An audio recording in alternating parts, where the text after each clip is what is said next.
Hi friends, and welcome to Book a Day for Little Learners. Friends, today we continue our short series on Groundhog books leading up to Groundhog's Day. And this book is called Groundhog Gets a Say. This is by Pamela Curtis Swallow, and it's illustrated by Denise Brunkus. Friends, if you haven't already, please hit the like button and subscribe to our channel. We provide a new story every single day that is intended for young learners.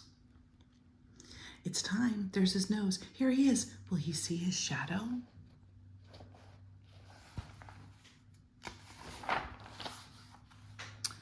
Yes, he does. Then we'll have 6 more weeks of winter. He's going to become impossible. He's getting a fat head. He's great, huh? I want to be just like him. So this is the groundhog, and he came out of his burrow, and because the sun was out, he saw his shadow. And when a groundhog sees his or her shadow, that means there's going to be 6 more weeks of winter. If the groundhog does not see his shadow, it's cloudy, and that means spring will come sooner. Groundhog gets a say.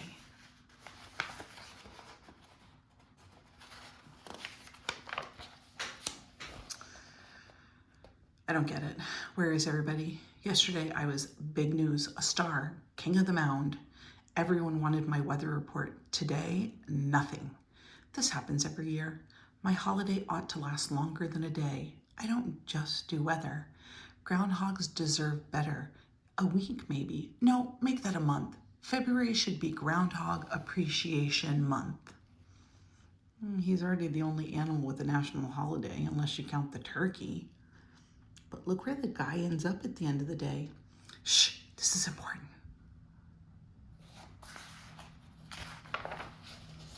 You think I'm just a groundhog? Nope, I'm also called a whistle pig. In danger, I whistle very loud, and then I go, phew, as in phew, danger, it's over, danger past. Hey, you're talking about my hero. He's trying to make us think that name's all about the whistle and not about his pigginess. I can think of a few other names to call him, like Mr. Full of Himself.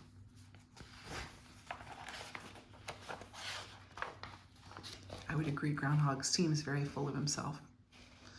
And I've even got a third name, Woodchuck. If only I had $1 for every time someone asked me, how much wood would a woodchuck chuck if a woodchuck could chuck wood? The truth is, I'm not chucking wood. I'm more interested in moving dirt, lots of it. Maybe the poem should go, how much ground could a groundhog hog? I'm a digging machine. I can move about 700 pounds of dirt and rocks in one day. And how about this? My ears don't even get dirty. I have ear flaps to keep them clean. Yeah, but look at the rest of us. Actually, groundhogs clean up nicely. We're very neat.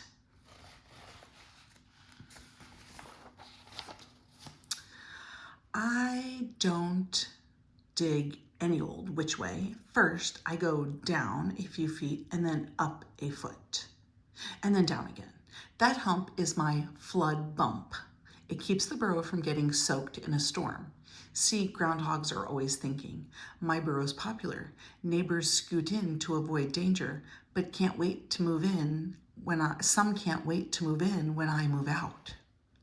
So there's the fresh earth, that's where he goes in. He digs down, digs back up, and then back down. So if it rains, the water would come here, but it couldn't go up here to go back down. That's his nest. And then here's his exit hole with where he goes potty, and then a spare room. Look, indoor plumbing, classy. I told you we're tidy. Well, maybe you're not a hog. Groundhog's friends are a little bit on the funny side. Of course, we're not hogs. We're related to squirrels, but we're bigger and rounder. What did he just say? He can't be in my family. The squirrel is very upset at that idea. You can pick your friends, but not your family. Look at the difference. A squirrel is so much smaller than a groundhog. Did you know that? Did you know that squirrels and groundhogs were related? That they were in the same animal family? People everywhere love groundhogs. We're in the family of rodents called marmots. So the people who love us are called marmotophiles. Folks who study us are called marmoteers or marmotologists, not groundhogologists or people with too much time. I can think of a few folks who aren't fans of your so-called cousins over there. Right, remember the mess he made of Mr. Moodys' garden? Gardeners can be very excitable. Groundhogs tend to tear up the dirt like they showed earlier, and if it's in a garden, they just tear it up and then they eat what they dug up. But you can't sneak up on me. I'm very alert. That's how I deal with predators. A predator is someone who is trying to get the groundhog. My head is like a submarine periscope. My eyes, ears, and nose are set up high so I can see what's around. Snoot in the air is right, and if your head gets any bigger, you'll never get down your hole. So the predators for a groundhog are fox, birds of prey like vulture, eagles, hawks, dog, coyote. My nose is so terrific that I've got my own caller ID system. If you've been by my burrow for a visit, I'll know about it. He smells, he hears, he sees, he swims and climbs trees. Anything else, Mr. Wonderful?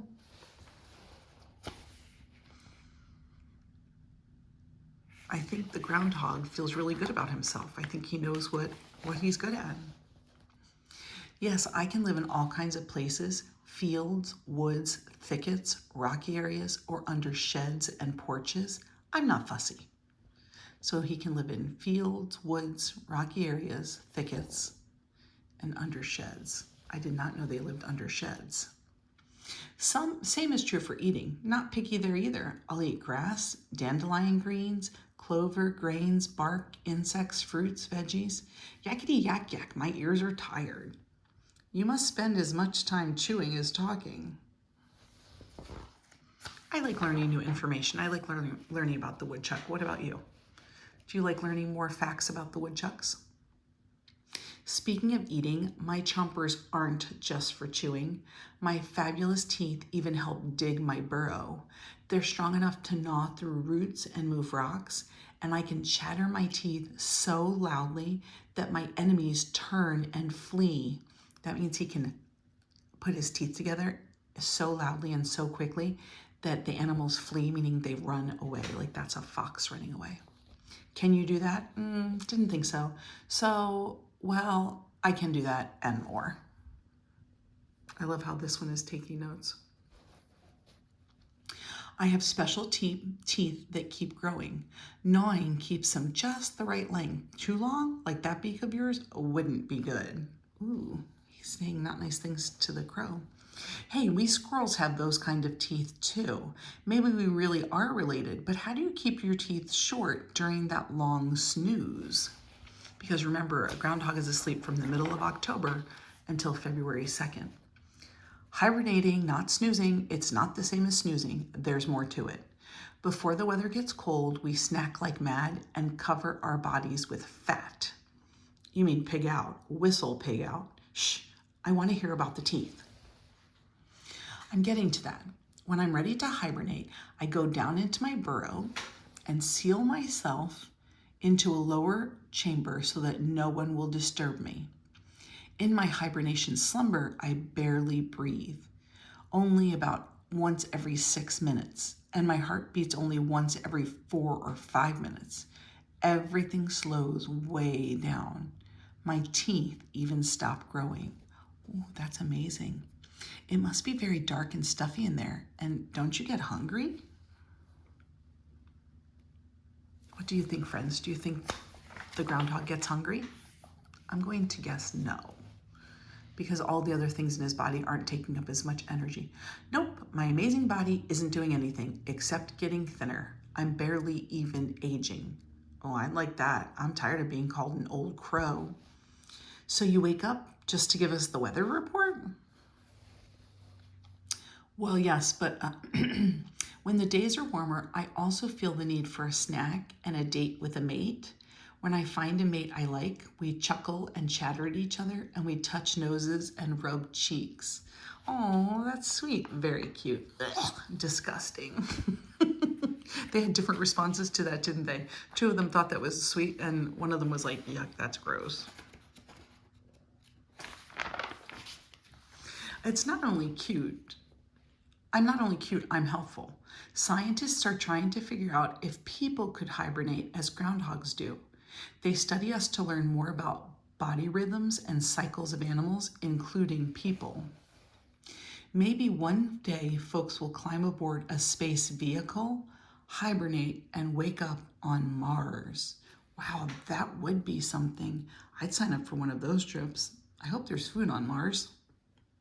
Exit 21, Mars.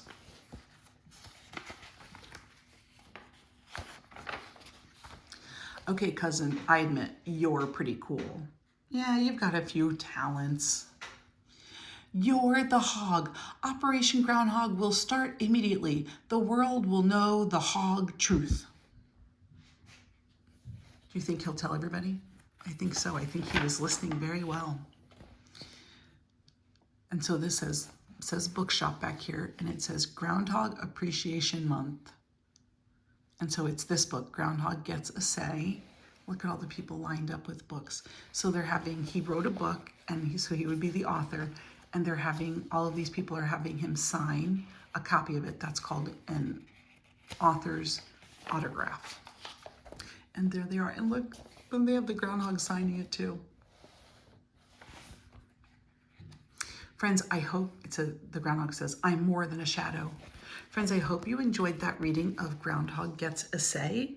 It certainly had a lot of facts about groundhogs in it, and so I hope you can take some of those away and share them with somebody today or tomorrow. Let them know about groundhogs.